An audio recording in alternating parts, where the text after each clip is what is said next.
안녕하세요. 반갑습니다. 취업대장 윤대장. 서원쌤입니다. 반갑습니다. 네, 오늘은 인기 있는 공기업 채용 미리 준비하기. 그 기업 중에서 한국가스공사를 한번 골라보았습니다. 한국가스공사를 선정한 이유 자체가 네. 성장 가능성이 가장 높은 공기업이고, 그 다음에 학생분들한테도 인기가 굉장히 좀 많은 편이에요. 네. 쌤이 생각하시기에 가스공사는 왜 학생분들한테 인기가 좀 많을까요? 한국가스공사 일단 저도 되게 좋아해요. 가스공사 제가 네. 농구 되게 좋아하는 거 아시죠? 알죠? 네, 농구 정말 어렸을 때부터 진짜 네. 엄청 좋아했는데 한국가스공사 작년부터 농구단을 창단을 해서 지금 그 운영을 하고 있는데요. 네. 그래서 농구 되게 잘합니다. 프로 진출도 했고 네. 전문 용어 나오는데. 네, 프로. 자, 일단 본론으로 갈게요. 일단 공기업 신연봉이 굉장히 높은 편이에요. 제가 얼마 전에 기사를 봤는데 인천국제공항공사 인국공에 이어서 두 번째로 높더라고요. 아, 그렇죠. 네, 얼마 정도 돼요? 한 4천 조금 초반대입니다. 그래서 굉장히 높은 편입니다. 신입 연봉으로는. 높은 연봉과 함께 서류도 또 적부이기 때문에 그렇죠. 자소서에 대한 부담이 적다는 것도 가스공사 인기가 많은 이유 중에 이제 하나가 될 것 같습니다. 네. 그리고 이제 공기업들 중에서 안정적인 공기업이라고 하는 인식도 있는데요. 네. 이게 이제 선생님께서 얘기하셨던 성장 가능성과도 연결이 되어 있을 것 같은데요. 아, 그럼요. 성장 가능성하고도 충분히 연결이 돼 있는 게 네.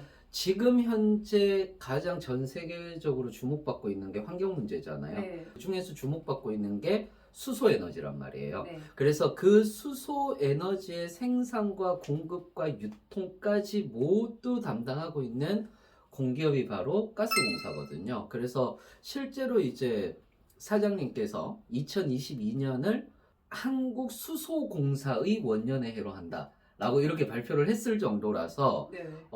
굉장히 다른 공기업들에 비해서는 월등히 성장 가능성이 충분히 있고, 그 다음에 임직원들이 누릴 수 있는 보상 같은 경우도 늘어날 수가 있고요. 이런 수소경제 같은 경우는 2040년까지 지금 계획을 하고 있거든요. 네. 그러다 보니까 2040년까지는 굉장히 튼튼하게 남아있을 수 있는 그런 기업이다, 이렇게 생각을 해보면 되고, 네. 특히 화공계열 학생분들한테 굉장히 인기가 많습니다. 실제로도. 그렇군요. 네, 가스공사 빠르게 성장해서 채용 인원을 완전 확 늘렸으면 좋겠습니다. 네. 자, 그러면 올해 채용 대행 업체 선정하는 입찰 과업 지시서 하고요. 그리고 2021년 데이터를 통해서 가스공사 취업 준비에 대한 정보를 좀 더 정리를 해보도록 하겠습니다. 일단은 가스공사 채용대행 입찰 과업 지시서를 보면 22년 모든 분야 합쳐서 연간 140명 정도를 그렇죠. 채용한다고 되어 있고요. 여기에 연구직이나 별정직도 합산되어 있기 때문에 실제로 입구 사무직, 기술직의 인원은 약 한 80명 정도 되지 않을까 생각을 합니다. 작년에 6급의 채용 기준으로 보면 사무직 25명, 그리고 기술직이 상반기 35명, 하반기 20명, 그래서 약 80명 이렇게 채용을 했습니다. 그래서 경쟁률은 어떻게 되죠? 경쟁률은 여기 조금 높은 편이에요. 네. 6급 기준으로 했을 때 사무직은 216대 1. 난리 났네요.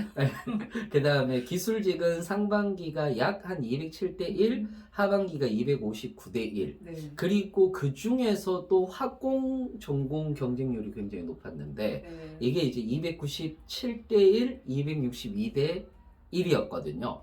그런데 문제는 이 이야기를 들으면은 뭐 너무 높아서 난 안 되겠다 이렇게 생각을 하실 수도 있잖아요. 네. 아까도 얘기했지만은 여기가 서류 적부예요. 거의 묻지마 지원 굉장히 많이 넣는다라고 생각을 하시면 돼요. 그래서 좀 제대로만 준비하면 오히려 또 충분히 가능성 있는 기업이 바로 가스공사다, 이렇게 생각을 하셔도 됩니다. 실질적인 경쟁률은 이것보다 훨씬 낮게 생각을 합니다. 그럼요. 훨씬 더 낮은 거죠. 네, 그럼 서류 적부이기 때문에 필기가 또 정말 중요한 기업이 될 것 같은데요. 그럼요. 네, 필기는 NCS 직업 기초 능력 평가 50문항 하고요. 그리고 전공 50문항 이렇게 나눠지게 됩니다.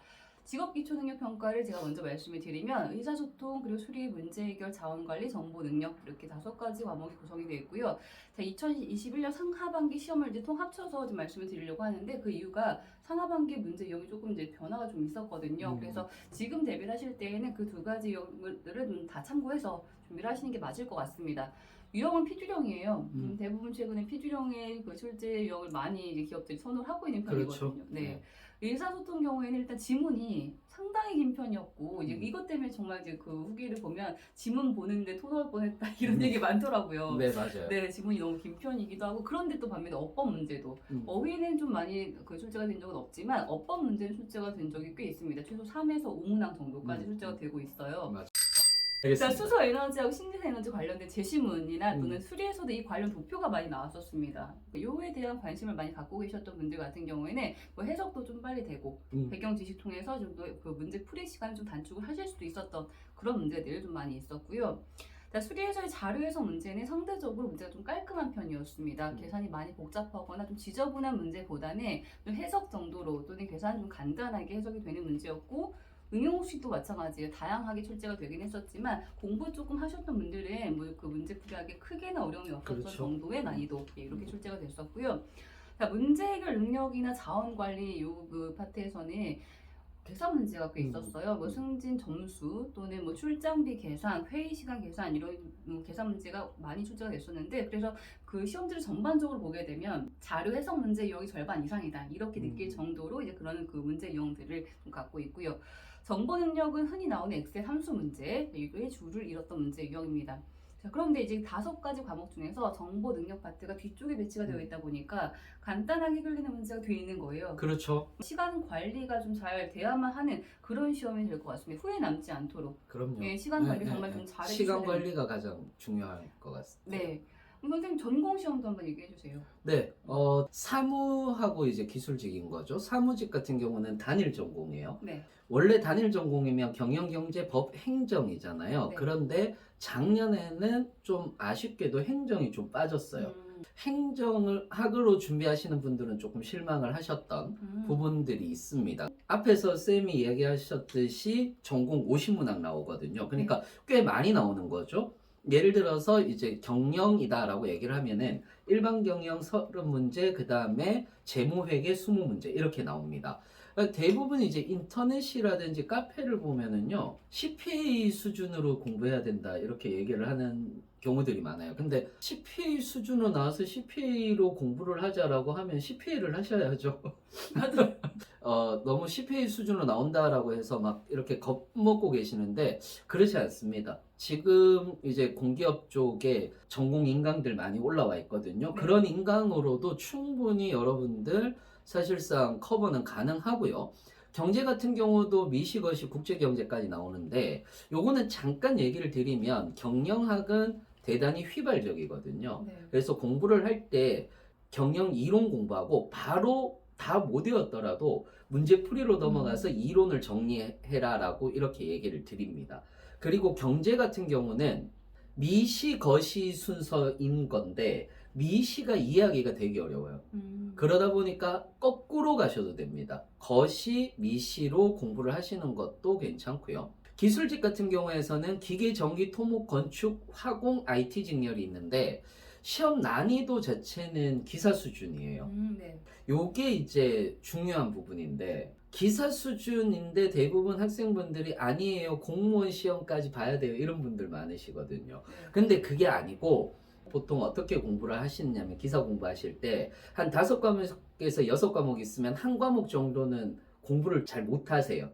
그러다 보니까 이건 꽈락만 면하자, 내가 잘할 수 있는 거 80점 맞자, 그렇게 해서 60점만 넘으면 돼 라고 해서 60점을 맞춰서 공부를 하는 편이시거든요. 근데 절대 이렇게 공부하지 마시고 각 과목당 80점에서 90점까지만 하시면은 충분히 공무원 쪽으로 넘어가지 않으시더라도 충분히 커버 가능합니다. 그래서 이론 정리 한번 하고 10에서 20개년치 기출문제 풀이 하시는 걸 추천드리고, 화공직렬 분들도 여기에서는 화공 기사 과목만 나오거든요. 네. 그게 좋은 겁니다. 이렇게 일단 필기시험까지 얘기를 정리해봤는데요. 네. 세용 정보하고 준비 방법에 대한 내용들 여러분 도움이 되시는 정보였으면 좋겠습니다. 네. 그리고 설명 안 드린 부분이 있어요. 저희 채널명 바뀌었죠. 네, 저희 말고도 이제 다른 전문가 선생님들 많이 초청을 해서 그렇게 이제 도움을 드리는 정보들 많이 좀 드릴 예정이에요. 게임에서 그 치트키라는 그렇죠. 말 많이 쓰잖아요. 그래서 저희는 이제 취업에서 사용할 긴 치트키, 솔직히라는 말을 가지고 취업이 되리라는 마음 담아서 채널명을 좀 바꾸게 되었습니다. 자, 도움되는 정보 많이 올릴 테니까요. 여러분들 꼭 조댓 9R 부탁드립니다. 선생님. 네, 좋아요, 댓글, 구독, 알림 설정. 근데 이거 할 때마다 왜 이렇게 부끄러워하세요? 근데 이거 숨 쉬듯이 부끄러워요, 그냥. 숨 쉬듯이 어색해요. 저희가 좀 더 유튜브에 좀 더 익숙해져야 돼요. 네, 맞아요. 저희들 라이브라든지 이런 것들도 할 계획이 있으니까 알림 설정 꼭 해두셔서 여러분들 찾아뵙도록 하겠습니다. 자, 그러면 저희들은요, 또 다른 컨텐츠, 더 좋은 컨텐츠 만들어서 찾아뵙도록 하겠습니다. 다음 시간에 뵐게요. 감사합니다. 감사합니다.